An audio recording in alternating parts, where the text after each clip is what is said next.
My parents are trying to force me into an arranged marriage, but they just caught me with another man. I refuse to follow their traditions. Am I the a-hole? I, 22 female, moved out of my parents' house last year to a condo that is 30 minutes away. I did this because I hate living with them, as they're very controlling and like to force my siblings and me to follow their beliefs. That's not fun. Stop trying to control me, Mom. Yeah. Stop trying to control me, Dad. Yeah. And stop trying to control me, Father. My oldest sister, 24 female, is like my parents, very traditional and controlling. My parents never approved of us getting a boyfriend. They believed in an arranged marriage and prohibit us from engaging in premarital sex. I mean, my parents never said like, don't engage in premarital sex, but they're like, they weren't like, you know, have monkey sex in the house. Mine did.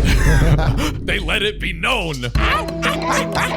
But I don't care about this bullshit. I'm horny as fuck. Yeah. That's what I'm assuming OP is saying. It's not what they actually said. Okay. I've had boyfriends behind their backs, and only my youngest sister, 16 female, knows about it as we are very close. I have a boyfriend, 23 male, whom I have been going out for 8 months now. Yesterday, I invited him over to hang out at my home, and guess what they did, John? What?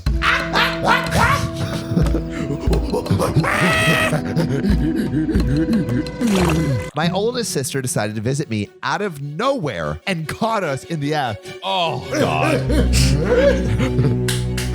It pissed me off so much that she visited without notifying me. She then started screaming at me and called me a whore for sleeping around. I tried to make her understand that it was my boyfriend, and even if I was sleeping around, it was none of her freaking business. Ooh. She didn't like my answer and proceeded to call my parents to snitch on me. Well, they were pissed, and my mom started going on about how I committed a sin. I'm an atheist, but she doesn't respect it, and forced me to break up with my boyfriend. My dad started saying how it was time they find a groom for me and that I would behave. I kicked them out of my house and told them to only talk to me if they're willing to apologize to my boyfriend and me for disrespecting us. My mom is now trying to guilt trip me by stating that she's my mom and has sacrificed a lot to raise me. I know that she sacrificed a lot, but I'm not too fond of the way she's treating me. I'm 22, not 12. Mic drop, OP. You old as fuck. They're still pissed and have spammed my phone. My cousins heard about it and forced me to apologize to my parents and sisters for kicking them out and yelling at them. I refused to do so and blocked them. My youngest sister and boyfriend are on my side. She even called my oldest sister for being a nosy bitch, but nobody is listening to her, and she is not an adult. She's just 16 after all. Loser. So, am I the asshole for standing up for myself and my boyfriend? Give it up for Sam's performance comedy, ladies and gentlemen. My goodness. Jim Carrey over here. Thank you. There's a little edit, but Okay. What do you think? Off rip? Absolutely not. I applaud OP for standing up for what she wants. Look, at the end of the day, you just can't. Or laying down for what she wants. Fuck my phone. Oh my God. Well, you know, something else is standing up. Both of our wieners. Yeah, we're rock hard That's. while recording these. Yep. This is why you can't see below the waist. What do you think's holding up this microphone right here? No, man. But no, OP is not in the wrong, and you just can't control people, especially your kids, at the end of the day. But here's a little edit for some clarity. Everyone asks if I was Indian, and the answer is yes. I'm Indian, but not from India. My sister got into my house with a spare key I gave her, and I trusted her to use it with my knowledge. But since she breached my trust, I have taken it away from her and my parents. I don't think I can go no contact with my parents, but thank you everyone for your opinion and take on this issue. I definitely will get some distance between us and try to make them understand. But if they still try to be difficult, I'll have to go no contact for a few weeks at least to make them realize I'm legit about this. Thank you again. As for my youngest sister, she can't live with me now, even though I would love to take her in, but she's also planning to move in with me once she turns 18. My parents are unaware of this. Thanks for the context, OP.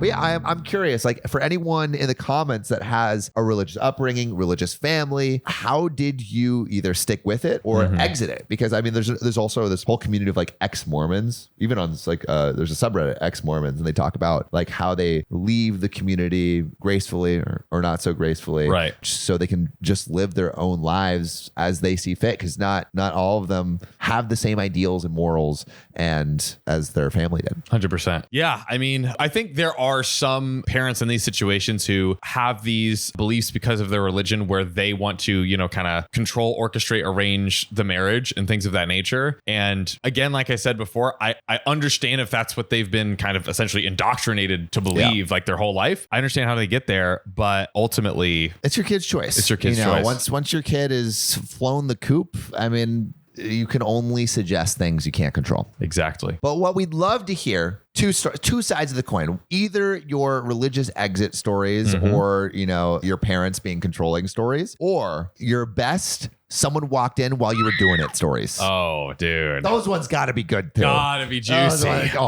Juicy, slimy. Oh. Drenched in sweat. Oh, God. We want to hear those. Put them in the comments. My dad stole my mom's most prized possession during their divorce, but I'm going to steal it back. Am I the a-hole? It was the pegging paraphernalia. Prized possession. Super prized. So my dad and I, 25 male, aren't close, and I was never interested in having a relationship with him. He was a type of guy that was out all the time with his friends and never home. My mom divorced him when I was 12, and it got ugly. Sometime during the divorce, we came home and stuff was missing. Not his stuff, by the way, because that was cleaned out when he left. So yeah, he's taking from the family. Jeez. One of the things missing was my mom's bracelet that she kept in a small box under some stuff in the closet. This bracelet was super special to her. Her parents were toxic AF, but my mom was really close to her English teacher / mentor in high school, who was like a mom to her. Her teacher gave her that bracelet at her high school graduation, and my mom kept it all these years. Wow. My dad knew she treasured it, and who else would look in that specific place and take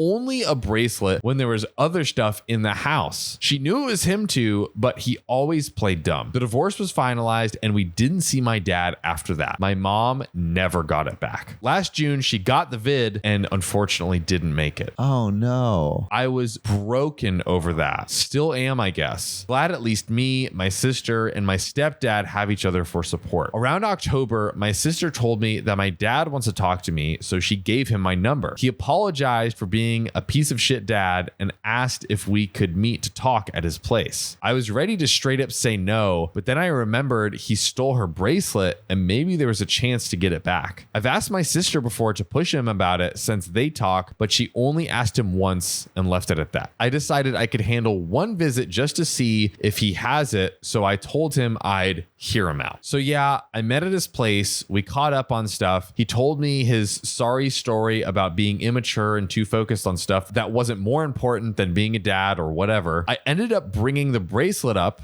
and how important that was to me since my mom's not here anymore. He kept trying to act like it wasn't him until I said the only way I'd consider having a father-son relationship is if he just stopped with that and gave me my mom's bracelet. Which also, like, if you're trying to like reconnect, why would you lie about that? Maybe it's like he's so embarrassed about it that he's like possibly doesn't even want to admit it to himself. I don't know if it was valuable or if he sold it and he was like, sold it a long time ago. Yikes. This show was sponsored by your sweet, sexy ass. If you support our Patreon, you'll get one long, hard, extra bonus episode every week. I'm talking 3 juicy stories right into those ear holes. You'll get ad-free episodes. I'm talking all of those ads completely off. All natural. Not to mention, we'll do it together, live, in front of a camera. With Assholes Anonymous, you'll get a chance to talk to us directly and maybe be featured on the YouTube channel. Wait, but not like that. Like, the fans get to share their stories with us and other fans, and we get to talk about it, right? And then we'll moon each other at the end. Oh, God. So if you want all that Axe ass, support your boys at patreon.com/OKOP show. That's patreon.com/OKOP show. But he finally gave in, and thank God he actually kept it instead of throwing it out. I wonder if it was maybe more of a spite thing. Oh, it was 100% a spite thing. Yeah. He was stealing it just to make his ex-wife feel terrible. He apologized for taking it and knew that it was super childish. I was just happy to have it back, but mad my mom didn't get it before she passed away. I never guaranteed my dad a relationship. I just said I'd consider it, but I already made up my mind that I don't want anything to do with him. It's been months since our meeting, and my sister is pissed because my dad is disappointed I haven't talked to him. She says I was a huge piece of crap for making him think we'd reconcile. My only goal was getting the bracelet back, and I wouldn't have talked to him in the first place if it wasn't for that. So that's why I wonder if I'm the a-hole. My sister is biased here since she was little when they split up and has a different version of him. So, I mean, I think the big question for everyone watching is OP the a-hole for, basically just getting the bracelet back and not building the relationship? I mean, I think the dad's definitely the a-hole, but it seems like he's trying to change. It does. Seems like he's trying to change. Although he did continue lying about it when he initially asked. That's a red flag for me. Maybe not. Maybe that's a not. red flag for me. I think that's a pretty red flag. So if he lied about it a bunch of times before, I'm a little conflicted because he did eventually give it. But, it seems like he did so much terrible stuff in the past that I don't think OP needs to have a relationship with him. Yeah. And she didn't necessarily lie. She said she'd consider it, and she's done her consideration and decided nah. And I think too that we don't know the exact time frame that this all happened in. I think I said a couple of weeks. So this is a very fresh thing. OP had mentioned when he was 12 that he basically accepted that his dad was not going to be engaged with him anymore. So that's a lot to many reverse years in a few weeks. So I don't think he's the a-hole just because of the time it'll take. And the dad is hey, you did years of damage. You have to put in a lot of time and effort to building that trust back if you want to. Truly. And it's going to take time. I don't think OP's the a-hole. Yeah, I don't either. But you know who's never the a-hole? Our beautiful commenters. Oh. Comment your stories and tell us the f***ed up things your parents did to you. My Uber driver just got into a wreck, so I left. I probably should have stayed, but I don't want to. Am I the a-hole? I don't care if you're bleeding out. Oh, I'm about to die. Well, I'm about to be late for my meeting. Yeah, I have brunch with Carla. You can deal with your afterlife. I got to deal with this life. I spent $60 on a ride out of town towards a casino tonight. We needed to take a turn, but emergency vehicles were blocking the highway exit. Oddly enough, there were dudes racing their cars to the exit before mine. So we looped around and found ourselves on a long stretch of side road parallel to the main route. This part of the area is a weird mix of warehouses with suburbs out of the city. This long road is apparently perfect for street racing. And we end up going one way while cars are burning down the other lanes. Kind of cool looking, actually. It seems like a big Friday night party. It is kind of cool, low key, but super annoying. Yeah, super annoying if you're an Uber driver trying to not kill your passengers. So we pass the end of the line where kids are lined up before taking off, and one of them crosses in front of us after his run to get in, and we smash. Oh, God. And it felt so good to smash. Now, the Uber driver might have been going 10 miles per hour faster than he should have been, but with all the chaos, it seemed safe enough. As he hit the brakes, the Ralphie on the bus, "I'm in danger" meme crossed my mind. I'm sure everyone else who has been in an accident knows that slow motion feeling. I get out of the back and ask everyone if they are okay. And it was obvious that there was some bad cosmetic damage, maybe some structural, but nobody was hurt. At this point, my destination is a mile away, and last call is in less than an hour. Man's got his priorities. I gotta get drunk. Come on. I look at the driver and tell him I am not mad at him at all, and he can have my number, but I'm not sticking around. The racers seem cool, but did I leave him in a dangerous position? I don't think so. Nobody wants the police crashing the party, and I simply did not want to be involved at that point. So would I be the asshole if I reported it, though, in the app to get my money back?